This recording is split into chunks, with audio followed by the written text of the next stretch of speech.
Wolf की, जिसका नाम है अ room of one's own.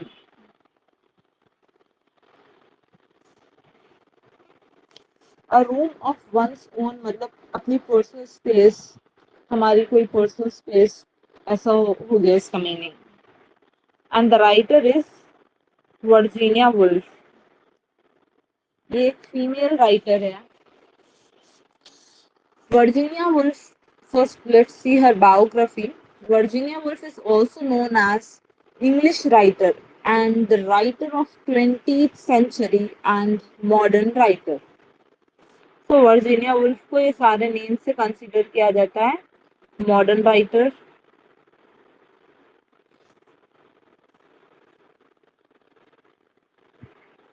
20th century writer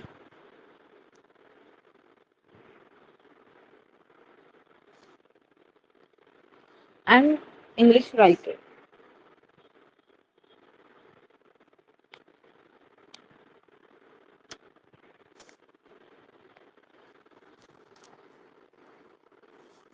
Virginia Woolf modern age के राइटर थे। She was a modern age writer. Virginia Woolf की बर्थ हुई थी in the year 1882।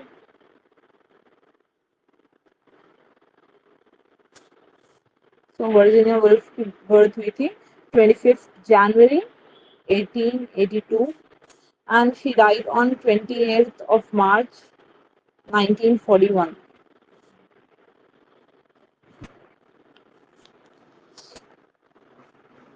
Virginia Woolf अपने राइटिंग्स में से, जो भी राइटर्स रहते उन लोग का एक पर्टिकुलर टॉपिक रहता, एक पर्टिकुलर वे ऑफ राइटिंग रहती, जो लोग अपने हर बुक में, हर जो भी लोग लिखे, जो भी लोग स्टडी करे, उस चीजों में मतलब वो रिफ्लेक्ट करता, वो उन लोग के इंटरनली रहता। हम सबके पास, आपके पास, मेरे पास कुछ ना कुछ एक टैलेंट है। अगर हम सब लिखने बैठे तो आप एक नॉवेल लिखिए, फिर नेक्स्ट नॉवेल लिखिए, तो उन दोनों नॉवेल्स में आपके एक कॉमन चीज रहती, वो चीज बताती कि आपके थॉट्स क्या है, आप किस आप पास्ट के बारे में ज्यादा लिख रहे हैं, आप प्रेजेंट के बारे में लिख रहे हैं, फिर आप फ्यूचर जनरेशन के बारे में लिख रहे हैं, आपका थॉट, आपका माइंड किस पार्ट में वर्क कर रहा, मतलब what is going through in your mind. तो वर्जीनिया वुल्फ जो है स्ट्रीम ऑफ कॉन्शियसनेस फॉलो करते थे। Stream of consciousness, I have mentioned it here. मतलब प्रेजेंट में रह के, कॉन्शियस सेंसेस में रह के वो बात करते थे। ये डिवाइस है, स्ट्रीम ऑफ कॉन्शियसनेस क्या है, वर्जीनिया वुल्फ का डिवाइस है जो इन्हों अपने राइटिंग्स में यूज करते थे। ओके, सो वर्जीनिया वुल्फ साउथ केंस्टन लंदन में बॉर्न हुए थे और इनके पेरेंट्स के सेवेंथ चाइल्ड थे, मतलब इनको और 6 सिबलिंग्स थे। इनके पेरेंट्स के सेवेंथ चाइल्ड थे। ओके, सो she इनका schooling to home schooling हुआ. After that she went later to the King's College in London. There she studied classics, history and about women's right movement. तो Virginia Woolf बहुत active थे women's right movement में, बहुत ज्यादा actively participate करे। She has started writing professionally in the year 1990. So in the year 1990 Virginia Woolf professionally लिखना शुरू कर दिए थे। Let's have a look at notable works of Virginia Woolf.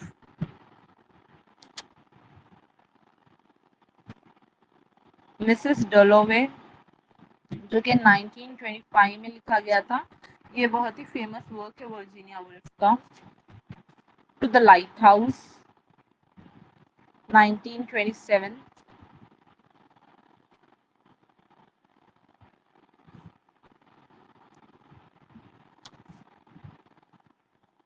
Orlando, 1928।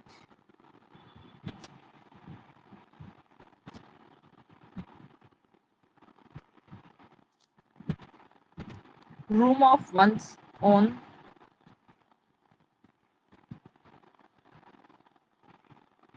in the year 1929. and the Waves in the year 1931। ये Virginia Woolf के कुछ famous works हैं। सी आप लोग नोटिस कर रहे होंगे अपन स्टार्टिंग से हर राइटर के कुछ नोटेबल वर्क्स फेमस वर्क्स पढ़ते हुए आ रहे हैं। सो अगर हम किसी राइटर के बारे में पढ़ रहे हैं तो it is necessary for us to learn more about them despite of the particular lesson और पर्टिकुलर टॉपिक। तो ऐसा भी आप लोग से क्वेश्चन पूछ सकता है कि अब suppose our novel for today is room of one's own, तो इसके अलावा the waves, who has written the waves बोलकर राइटर्स ऑप्शन में दे सकता है। तो आप लोग को ये सारे नोटेबल वर्क्स जो है राइटर के याद रखना बहुत जरूरी है। और आप लोग जो अभी सेट का नेट का एग्जाम लिखे होंगे, रिजल्ट्स आर ऑलरेडी आउट, तो आप लोग को अपने मिस्टेक्स अगर मतलब जैसे कि मैं ग्रुप में पूछी थी तो कोई भी रिप्लाई नहीं दिए, सो आई गॉट एन आइडिया कि शायद किसी का भी क्लियर नहीं हुआ। तो कोई सैड होने की इसमें कोई बात नहीं है। We have many more exams in life और इंशाल्लाह अल्लाह ताला से इंसान को हमेशा बेहतर की उम्मीद रखना चाहिए कि कुछ ना कुछ अगर ये नहीं हुआ तो कुछ और बेहतर होगा आपके लिए, कुछ और बेस्ट होगा। अभी देखो लास्ट जेल का ही था, जेल होने वाला है, इसके बाद कुछ नहीं, रेसिडेंशियल। तो अभी जो अपन प्रिपेयर कर रहे that is for general jail, इसके बाद रेसिडेंशियल जेल का भी नोटिफिकेशन आ गया अल्हम्दुलिल्लाह। तो आप लोग को एक और ऑप्शन ओपन हो गया। इसके बाद पीजीटी भी है, तो पीजीटी के लिए भी आप लोग अप्लाई कर सकते हैं। तो बहुत सारे ऑप्शंस अभी करंटली है, ये ईयर नेक्स्ट ईयर भी कुछ वैकेंसीज ओपन होंगे इंशाल्लाह। तो अपने मिस्टेक से हमेशा अपन कुछ सीखना, मतलब रिजल्ट देखे हम उसके बाद बहुत सैड हो गए कि नहीं नहीं हो सकता, अपने से छोड़ देंगे, इट डजंट वर्क। अगर आप लोग पेपर लिखे तो आप लोग को पता होगा कि कहाँ पर आप लोग पॉइंट लूज करें। मोस्टली यहाँ पर पॉइंट बहुत जनों का लूज होता है कि हमारे पर्टिकुलर जो हम पढ़े like the room of one's own Virginia Woolf का लिखा हुआ है पता तो है, लेकिन उनके और नोटेबल वर्क्स क्या है, उनका बर्थ ईयर क्या है, उनकी लाइफ में क्या हुआ, उसके बाद कैरेक्टर्स का क्या था, यही सब रहता, इसके अलावा कुछ और तो रहता नहीं। सो रिवीजन रिवीजन रिवीजन बहुत इंपॉर्टेंट है। डेली 1 घंटे की क्लास चल रही, क्लास ले लिए सुने, उसके बाद बुक्स क्लोज, फोन क्लोज, खत्म, उसके बाद इंस्टा स्क्रॉलिंग, फिर इसमें सब चले गए हम तो फिर वेस्ट है। थोड़ा सा हार्डवर्क करना जरूरी है कुछ पाने के लिए। तो आई एम श्योर सारे लोग बिजी होंगे इसीलिए अटेंड नहीं कर रहे होंगे, लेकिन लाइव क्लासेस अटेंड करें तो थोड़ा फायदा है आप लोग का। कुछ डाउट्स रहते हैं जो क्लियर कर ले सकते जब का जब, बाद में मैं करती हूँ। ऐसा नहीं है कि अगर आप लोग कुछ डाउट पूछे तो मैं नहीं क्लियर करती हूँ, लेकिन क्लास में इंटरेस्ट आता उतना फिर सुनने में, मतलब आपको कहीं ना कहीं इंटरनली हार्ट में मालूम रहता कि ये तो रिकॉर्डिंग है, लाइव क्लास नहीं है, तो उतना प्रेजेंस ऑफ माइंड नहीं रहता आप लोग का। सो सॉरी, कहीं और चले गया मेरा माइंड, बट बोलना यही था कि थोड़ा सा रिसर्च वर्क भी इम्पोर्टेंट है, एफर्ट्स इम्पोर्टेंट है, और कांस्टेंट रिवीजन बहुत इम्पोर्टेंट है। बिकॉज सी इतने सारे ईयर्स एक ही टॉपिक में हम देख लो, अभी ये 20th century writer death year, फिर ये इन ऑफिशियली लिखना कब शुरू करे, स्ट्रीम ऑफ कॉन्शियसनेस फॉल, मतलब एक ही नॉवेल का, नॉवेल में गई भी नहीं, इंट्रोडक्शन भी नहीं देखे, सिर्फ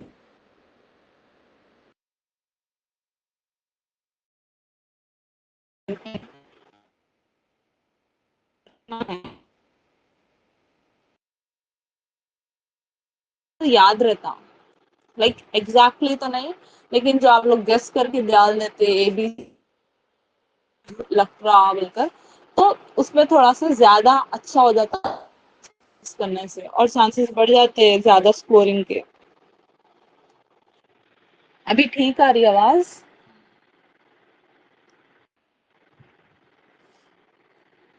Am I audible? Okay, so let's get into the introduction.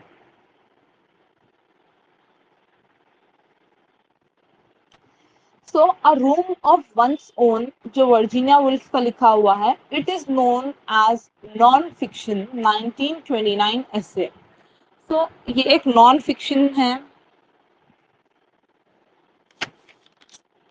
1999 में इसको लिखा गया था। एंड नॉवेल नहीं बल्कि it is an essay, novel है लेकिन ये एसे।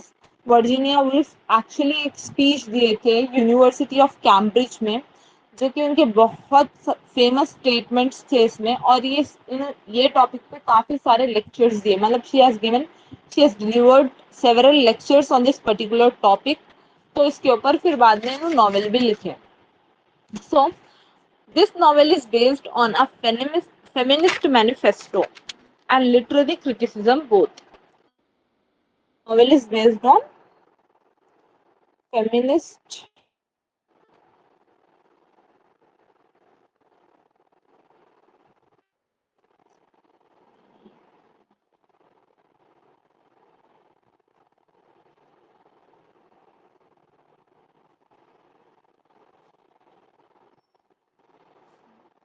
feminist manifesto and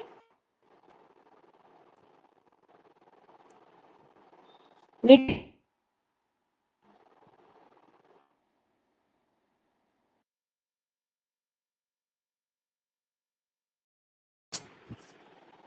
so let's get into the novel. Virginia Woolf एक लेक्चर दे रहे थे वुमेन्स फिक्शन के ऊपर, जिसमें इन्होंने इनके ऑडियंस को बता रहे थे फेमिनिस्ट मैनिफेस्टो के बारे में।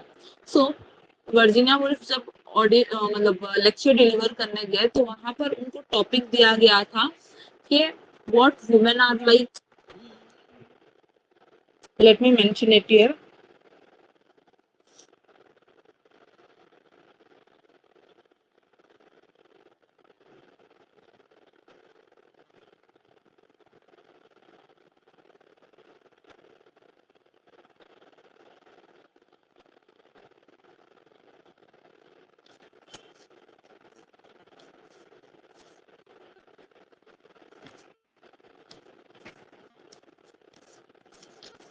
ये 3 टॉपिक्स दिए गए थे वर्जीनिया वुल्फ को। सॉरी, व्हाट वुमेन, यहाँ पर वुमेन आना चाहिए। What women are like, the fiction women writer and the fiction written about women, या फिर a combination of three. So instead is minor point, a woman must have money and a room of her own if she is to write fiction. तो Virginia Woolf को ये 3 चीजें दिए गए थे या फिर इन तीनों का कॉम्बिनेशन। तो वर्जीनिया वुल्फ अपने खुद का एक टॉपिक लेकर आए। उस टॉपिक में शी सेड के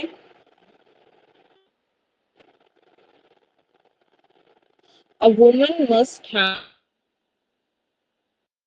and a room of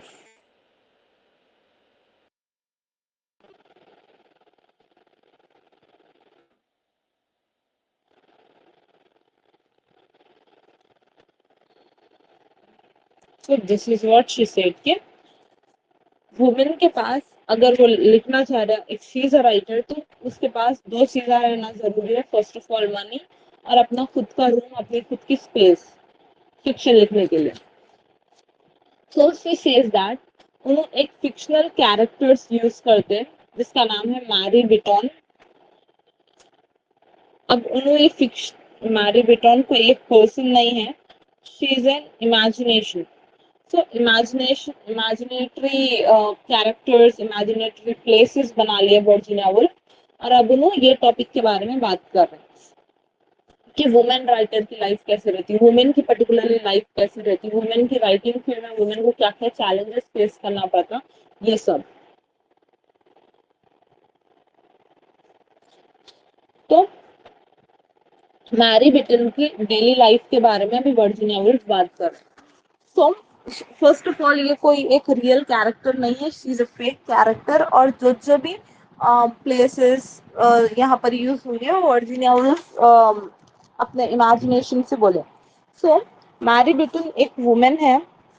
last week क्या करे, एक लॉन क्रॉस करे ऑक्सब्रिज यूनिवर्सिटी, ये भी कोई यूनिवर्सिटी है नहीं,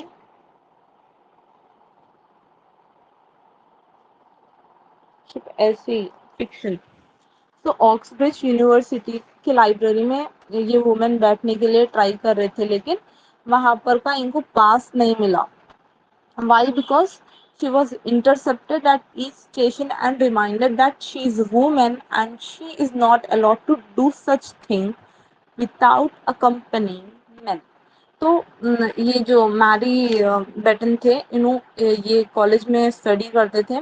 यहाँ पर यहाँ के नरेटर थे, इन्हों यहाँ से जा रहे थे, तो इन्हों सोचे कि ये कॉलेज की यूनिवर्सिटी में बैठ के इन्हों कुछ लिख सके, या फिर इन्हों थोड़ी देर वहाँ पर बैठकर वहाँ के बुक्स पढ़ सके, या फिर जो भी रीजन है वो लाइब्रेरी में जाना चाह रहे थे। लेकिन वह लाइब्रेरी में जाने से उनको रोक दिया गया, बिकॉज शी वॉज सेड कि अकेले नहीं जा सकते, बिकॉज शी इज वुमेन, और उन बिना मेन के वो लाइब्रेरी में एंटर नहीं हो सकते। उसके बाद उन्होंने लंच पे गए और वहां पर उन्होंने अच्छा सा खाना खा रहे थे, अच्छा सा रिलैक्सिंग एटमॉस्फेयर था वहां पर, बहुत ही रिलैक्स फील हो रहा था, और उन्होंने किसी से कन्वर्सेशन कर रहे थे, बात कर रहे थे। तभी उनको याद आया फरहम एक प्लेस है,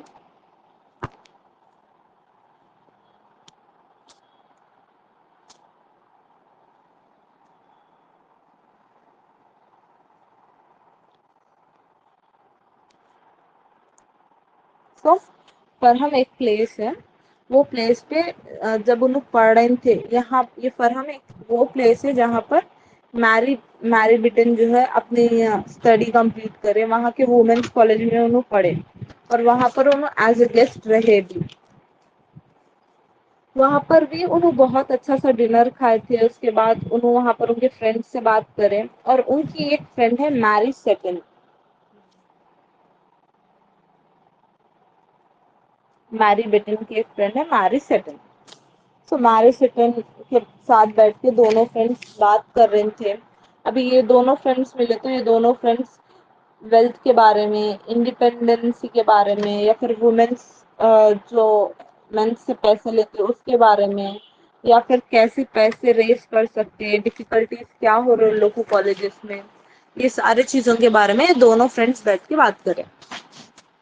सो मैरी बिटन एंड मैरी सिटन दोनों जो है उन लोग के मदर्स के बारे में भी बात करें, और अबाउट लाइक उन लोग फीमेल्स थे तो उन लोग अपने सेक्स के बारे में बात करें, फॉर बीइंग सो इम्प्रोवाइज, किस तरीके से उन लोग के मदर्स उन लोग की डॉटर्स को, मतलब क्या होता मालूम, अगर if there are two siblings, a boy and a girl, तो फिर मदर्स ऐसा इन दोनों बैठ के कन्वर्सेशन कर रहे कि मदर्स बॉयज को ज्यादा अच्छे से देखते और गर्ल्स को थोड़ा सा नेग्लेक्ट कर देते, उतना अच्छे से नहीं देखते।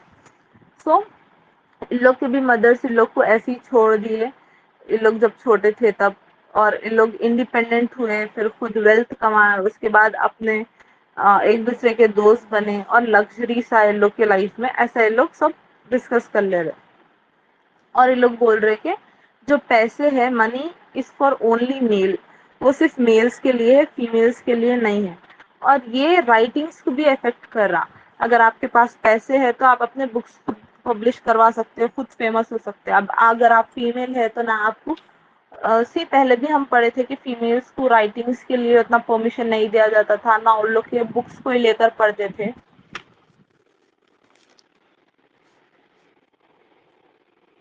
तो ये नरेटर यही बोल रहे कि वेल्थ इफेक्ट हो रही इन लोग की।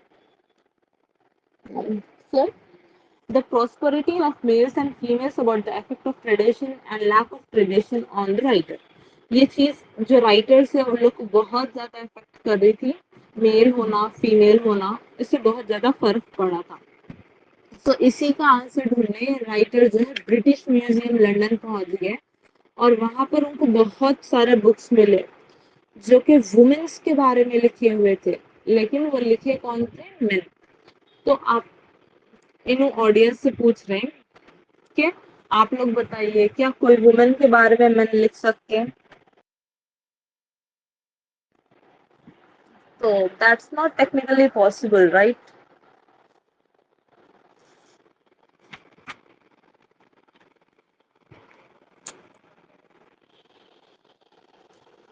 वुमेन के बारे में अच्छे से वुमेन ही लिख सकती है, नॉट एनी मैन।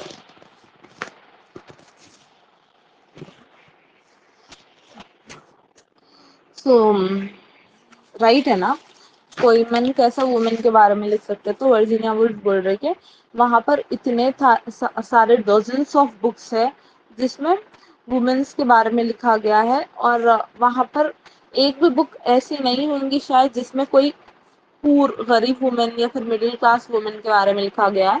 सारे हाई क्लास वुमेन्स के बारे में लिखा हुआ है।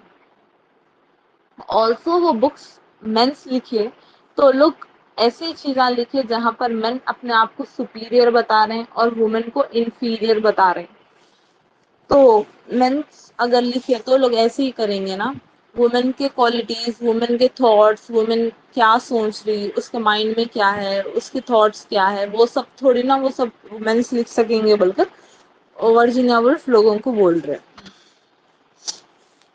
सो ये सब देख के राइटर को बहुत ज्यादा गुस्सा आ गया, and she has become angry because of the professor road.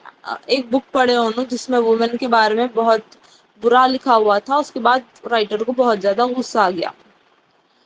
She said that, और शी ऑल्सो वंडर्स कि why men are so angry. Women के बारे में उन लोग के पास इतना हेट्रेट क्यों है, इतना बुरा बुरा क्यों लिखे उन्होंने। और उन्होंने बोल रहे कि अगर इंग्लैंड एक पैट्रियटिकल सोसाइटी रहता तो वहां पर पावर और मनी सिर्फ मेंस को दिया जाता, वुमेन्स को कुछ भी नहीं दिया जाता। सो परहैप्स उनको बहुत ज्यादा गुस्सा आ गया और उन्हें बहुत ज्यादा सैड भी हो गई ये चीज को लेके।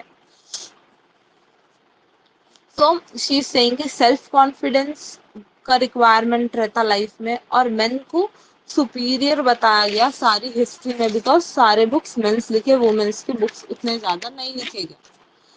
सो नरेटर अब आगे के पार्ट में थोड़ा खुश है कि उन्हें ग्रेटफुल है, उन्हें अपनी लाइफ में हार्ड वर्क करे थोड़ा सा।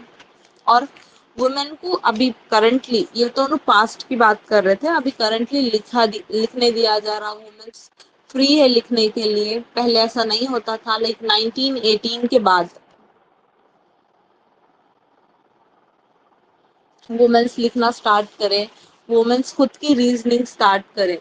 सो नरेटर अब इन्वेस्टिगेट कर रहे कि एलिजाबेथन एज में इंग्लैंड में वुमेन्स कैसे रहते थे, वुमेन्स राइटर कैसे रहता था, वहाँ का लिटरेरी पीरियड कैसा था, वहाँ पर उस सबके डीप कनेक्शंस क्या थे, वहाँ के लिविंग कंडीशंस क्या थे, वुमेन्स क्या वर्क करते थे, हिस्ट्री के बुक्स पढ़े थे ये राइटर, और किस तरीके से उस टाइम के वुमेन्स के राइट्स थे। उन लोग के पास कुछ मटेरियल नहीं था, और मिडिल क्लास की वुमेन्स की लाइफ तो बहुत ही ज्यादा बुरी थी बोलकर बोल रहे हैं। अभी हम सबको शेक्सपियर के बारे में तो मालूम है, हम उनकी बायोग्राफी भी पढ़ चुके हैं। तो यहाँ पर वर्जीनिया वुल्फ और एक फेक कैरेक्टर बना जिसका नाम है जुडिथ शेक्सपियर। तो यहाँ पर इमेजिन कर रहे हैं कि जुडिथ शेक्सपियर एक वुमन है और शेक्सपियर की बहन है। वैसे तो शेक्सपियर के रियल लाइफ में कोई बहन है नहीं, लेकिन ऐसा सब इमेजिनेशन है। तो एक ग्रामर स्कूल में पढ़े, उसके बाद इनकी शादी करा देने का सोच रहे थे, लेकिन क्या करे, शादी नहीं करे, लेकिन भाग गए। भागकर एक राइटर थे, और जितना शेक्सपियर के पास टैलेंट था उनकी बहन के पास भी उतना ही टैलेंट था, लेकिन एक वुमेन होने की वजह से उनको क्या करे, ज्यादा एजुकेशन नहीं दिलाई और उनकी शादी कराने की प्लानिंग करना शुरू कर दिए थे। तो उन्होंने लंदन भाग के आ गया और लंदन में एक थिएटर में काम के लिए पूछ रहे थे। However she was not able to work there, और उनकी फैमिली बहुत डिस्करेज कर रही थी उनको। तो वहां पर उन्होंने एक थिएटर में काम करना स्टार्ट करे, लेकिन she got impregnated by the theatrical man. तो वहां पर उनको थिएटर में काम करने के लिए गए थे, लेकिन she got raped by a theatrical man, और उन्होंने उसके बाद सुसाइड कमिट कर लिया, उन्होंने कुछ लिख नहीं सके। सो नरेटर इज सेइंग कि वुमेन को उस टाइम पे कितना भी जीनियस रहो वुमेन, उतना कुछ राइट्स नहीं थे, कुछ पावर नहीं दिया गया था। तो इस तरीके से जुडिथ शेक्सपियर की डेथ हो गई, मतलब शी गॉट सुसाइड। ऐसा हुआ नहीं था, ना शेक्सपियर की कोई बहन थी। अभी फिर यहाँ पर राइटर आगे बोल रहे हैं कि जुडिथ शेक्सपियर अभी भी जिंदा है, हम सबके दिलों में है, हम सबके अंदर एक जुडिथ शेक्सपियर है। तो अभी वो मरी नहीं है, वो जिंदा है हम सबके अंदर। इससे हमको हिम्मत लेना चाहिए, हम सबको सुसाइड नहीं करना चाहिए, लेकिन सोसाइटी से फाइट करना चाहिए बोलकर राइटर बोल रहे हैं। और नरेटर इज ऑल्सो सेइंग कि हर वुमेन अपने आप में एक जीनियस है। और उन्होंने आर्ग्यू कर रहे हैं कि डिफिकल्टीज वुमेन को क्या क्या फेस करना पड़ता, आर्ट में उन लोग को कुछ वैल्यू नहीं है, ना उन लोग को इक्वली पे किया जाता। जैसे कि शेक्सपियर बिना कोई मुश्किलात के अपने लाइफ में लिखे और अपने पर्सनल एक्सपीरियंस लिखे, वैसे ही उनकी बहन को चांस नहीं दिया गया, because main and women were not treated equally. और आज भी कहीं ना कहीं ये चीज लोगों के दिलों में है, मेन और वुमेन को इक्वली ट्रीट नहीं किया जाता। सो नरेटर जो है थोड़े पोएट्रीज और एलिजाबेथन एज के लेडीज के बुक्स वगैरह पढ़े और उनको और गुस्सा आते जा रहा। और एक राइटर है आफ्रा बेन, ये रियल में राइटर है। तो ये वर्जीनिया वुल्फ के अगेंस्ट ये लोग बोल रहे हैं कि आफ्रा बेन बोल रहे हैं कि वुमेन्स का ऐसा था, लेकिन एक टर्निंग पॉइंट भी आया वुमेन्स की लाइफ में। जब मिडिल क्लास वुमेन के हस्बैंड की डेथ हो गई थी, तो उन्होंने खुद अब पैसे कमाना शुरू करी थी एक लड़की, और एक फीमेल राइटर बने, और फ्रीडम ऑफ माइंड था उनको, और उन्होंने अपनी लाइफ में अच्छे से मतलब लिखे करे। इन्हें एक एग्जाम्पल दे रहे हैं, जब वर्जीनिया वुल्फ वुमेन के इतना सारा वुमेन के अगेंस्ट बोले, लाइक वुमेन्स के अगेंस्ट बोले और वुमेन को इतना इंफीरियर है बताना चाहे, तो आफ्रा बेन बोले कि नहीं, अभी वुमेन का टर्निंग पॉइंट आ गया। एक वुमेन का एग्जाम्पल दिए, उन्होंने मिडिल क्लास की वुमेन थी, उनके हस्बैंड की डेथ हो गई, तो उन्होंने अर्न करने के लिए लिखना शुरू करे, और इतना अच्छा लिखते थे, काफी सारा लिखे, और फीमेल राइटर थे ना, और इनको फ्रीडम ऑफ माइंड था। इन्हीं के साथ और दूसरे वुमेन राइटर्स भी है। यस, इन्हीं के साथ दूसरे फीमेल राइटर्स भी है, जैसे कि जॉर्ज इलियट, चार्लेट ब्रॉन्टी, इमली ब्रॉन्टी और जेन ऑस्टिन। इन सब के बारे में हम पढ़े थे ना। जॉर्ज इलियट है, वुमेन राइटर थे इन्हों भी। इमली एंड, ये लोग 3 सिस्टर्स थे, लेकिन हम 2 सिस्टर्स के बारे में पढ़े थे, द ब्रॉन्टी सिस्टर्स बोलकर। या सो हाउएवर 19th सेंचुरी में वुमेन का लाइफ से डिफिकल्टीज दूर हो गए, वो लोग सोसाइटी के साथ एडजस्ट करना सीख लिए, और राइटिंग्स वुमेन के भी फेमस होना शुरू हो गए थे। नरेटर जो है रिसेंटली उनके लाइफ में एक मैरी चार्मियन बोलकर एक पर्सन है, उनके बारे में बात कर रहे हैं। उन्होंने भी एक फीमेल राइटर है, और उनकी एक बुक है फ्लावरी, उसकी रेपुटेशन के बारे में बात कर रहे हैं उन्होंने। उन्होंने उस बुक में 2 फ्रेंड्स के बारे में लिखे। Okay, the writer is Mary Charmian. इन्होंने एक बुक लिखी है, बुक का नाम है फ्लावरी।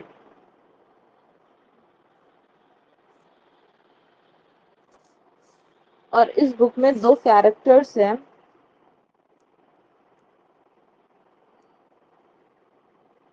Trolley and Olivia.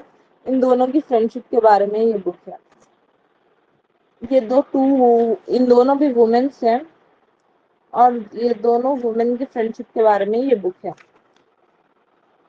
सो ये जो बुक है उसमें ये राइटर आर्ग्यू करे creativity of main and women, main and women किस तरीके से डिफरेंट है, वो चीज बताई गई। सो ये एक प्लीजिंग साइट है मेन एंड वुमेन का। जैसे कि एक मैन और वुमेन दोनों टैक्सी में बैठे, it provokes an idea for the narrator. तो एक मेल और फीमेल दोनों टैक्सी में बैठे थे, और नरेटर को वो देख के आइडिया आ गया बुक लिखने के बारे में। तो माइंड में इंसान के मेल का पार्ट भी है, फीमेल का पार्ट भी है, और दोनों मिलके कंप्लीट सेटिस्फैक्शन, कंप्लीट हैप्पीनेस देते बोलकर बोल रहा। और मेन और वुमेन दोनों को हमेशा साथ में खुश रहना चाहिए। इन दोनों के पास कुछ डिफरेंट डिफरेंट क्वालिटीज है, जो दोनों के क्वालिटीज मिला के एक कंप्लीट पर्सन बनता है ऊपर बताया जा रहा। So the fusion, she believes, what poet Samuel Taylor St. Coleridge described when he said, "A great mind is androgynous." Shakespeare is a fine model of androgynous. So एक ऐसा माइंड जो सबको इक्वली ट्रीट करता, बहुत अच्छा रहता, वो mind को बोल रहे हैं एंड्रोजीनियस।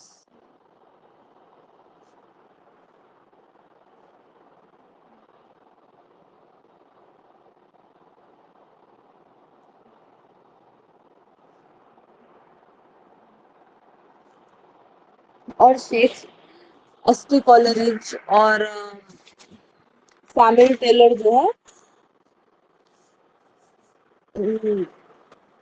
कहाँ पर पढ़े थे हम अभी, शेक्सपियर को एसटी कॉलरिज और ये लोग बोले कि शेक्सपियर, जुडिथ शेक्सपियर नहीं, जो मेल शेक्सपियर एक्चुअल है उन्हों, ही इज एंड्रोजीनियस, उन्हों बहुत ज्यादा जीनियस थे बोलकर। तो वर्जीनिया वुल्फ यहाँ पर क्या करे, अपनी आवाज से, अपनी वॉइस से क्रिटिसाइज करें जो मेल पहले करे थे उन लोग के अगेंस्ट। क्रिटिसिज्म भी है कि वो लोग गलत करे थे, फीमेल्स के बारे में अच्छा लिखना चाहिए था बोलकर। Also, she says that purposely she did not express an opinion on the relative merits of the two genders. Especially as writer, she doesn't believe judgment is possible. तो अगर उनको वर्जीनिया वुल्फ बोले कि एक मेल की writing और एक female की राइटिंग की बुक दे दी है, या फिर उनके कोई रिलेटिव में ही बता दिए कि मेल के पास ये बेनिफिट्स है, फीमेल के पास ये बेनिफिट्स है, तो उन्हें किसी को भी जज नहीं करते। सबके पास अपने अपने क्वालिटीज है, किसी को भी जज करना इंसान को सूट नहीं करता बोलकर बोल रहे हैं। दूसरा, हम अपने ऑडियंस को ये बिलीव दिला रहे कि ये पहले हुआ था, लेकिन आजकल ये सब चीजों से हम आगे बढ़ गए, हम पॉवर्टी से आगे बढ़ गए, हर लैक ऑफ प्राइवेसी है, लेकिन हमारे पास अभी भी हमारे पास लैक ऑफ प्राइवेसी और लैक ऑफ मनी है। वुमेन्स को आज भी मतलब उतना ज्यादा मनी नहीं दिया जाता, और उन लोग को मेन लाइफ में पैसों की जरूरत रहती और अपने खुद की स्पेस की जरूरत रहती। पैसे रहे तो लोग खुद पब्लिश करा सकते हैं, लोग अपने जो भी नीड्स है वो पूरे कर सकते हैं। उसके अलावा उन लोग को प्राइवेसी इसीलिए चाहिए रहती, जहाँ पर लोग कामली बैठ के अपने दिल की बात लिख सकना एक पेपर पे। यही चीज को लोग फिर से रिपीट करें, मतलब स्टार्टिंग भी यहीं से करे थे, एंड भी इनका यहीं पर करे नॉवेल। और वर्जीनिया वुल्फ ये भी बोल रहे कि कोई भी जो है आज तक ग्रेट राइटर नहीं बन सका, और मेंस के जो राइटिंग रहते वो वुमेन को हमेशा डिसअपॉइंटमेंट देते। She is also saying in the end that Judith Shakespeare जो है अभी भी सबके अंदर जिंदा है, ये चीज भूलो मत। और अपने आप जुडिथ शेक्सपियर को अपने अंदर फिर से बर्थ दो, मतलब अपने आप को ठीक करो, जो भी अपना मेंटल सिचुएशन है उसको ठीक करो और ओवरकम हो जाओ अपने सिचुएशन से बोलकर वर्जीनिया वुल्फ अपनी ये नॉवेल कंक्लूड करें। So we are done with novel. So अभी आप लोग बताओ मेरे को ये नॉवेल का थीम क्या था।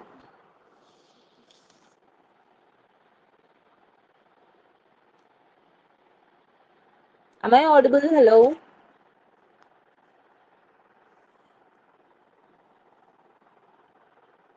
चलो फर्स्ट तो मैं ही लिख देती हूँ।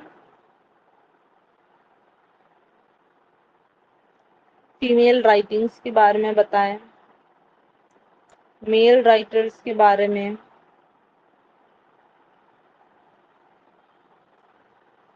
डोमिनेशन के बारे में बताया गया,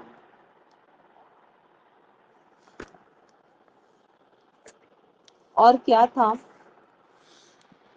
अभी आप लोग बताइए।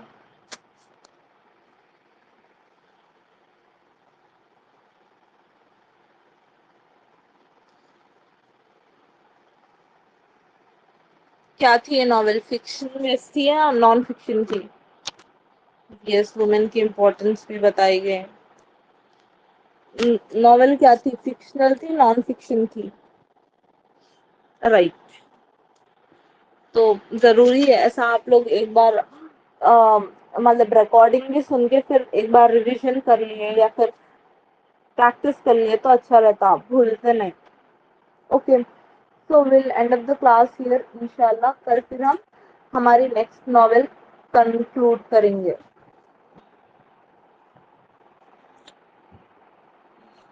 Thank you all for giving your precious time. Allah Hafiz.